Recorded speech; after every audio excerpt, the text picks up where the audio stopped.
If you've been in this industry long enough to build volume, you've probably also felt the ceiling. Not the motivational kind, the structural kind. The moment where activity stays high, your front line stays busy, but leverage quietly starts leaking out of the system. That's what I want to talk to you about today. Because most network marketing leaders don't plateau due to lack of skill. They plateau because the model they're operating inside was never designed to scale past a certain point. At small volume, almost any compensation plan feels generous. Early momentum hides inefficiencies and compression doesn't hurt yet. Retention issues feels manageable. You can personally patch weak legs, move volume, and protect rank.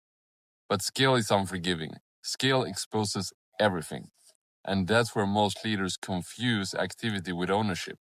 They think because they're busy, they're in control. In reality, they're babysitting structure instead of owning leverage. One of the biggest illusions in MLM leadership is rank. Rank creates status, but it doesn't guarantee control.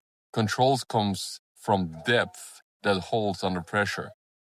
When volume is frontline heavy, the system looks strong on paper but fragile in reality. One leg slips, compression kicks in, and suddenly you're rebuilding legs just to maintain what you've already built. That's not leverage, that's maintenance. Retention is where this becomes obvious. Autoship tells the truth faster than any leaderboard. You can't hide weak positioning when retention drops. Leaders love to talk about recruitment velocity, but retention math decides scalability. If your system only works when everyone is excited, it's not a system. It's momentum dependent. And momentum always fades, eventually. This is where most compensation plans quietly cap leaders. They reward initial expansion but punish long-term stability. Depth sounds great until compression erodes it. Frontline bonuses look attractive until you realize they incentivize constant replacement instead of durable volume. Over time, leaders end up managing people instead of managing leverage. The business becomes louder and not stronger. Network marketing leverage is supposed to be compounded, but compounding only happens when systems function under imperfect conditions. Missed autoships, inactive legs, partial engagement, real life. If your model requires constant intervention to survive, you don't own an asset, you own a job with a variable income. The reason simplicity outperformed complexity at scale is because complexity breaks first.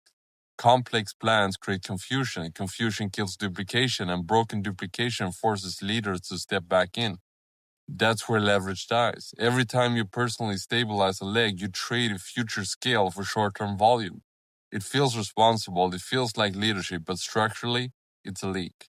Most leaders asking why they're plateauing, they're looking at the wrong direction. They audit their team instead of the container. They blame culture, training, or effort instead of asking a harder question.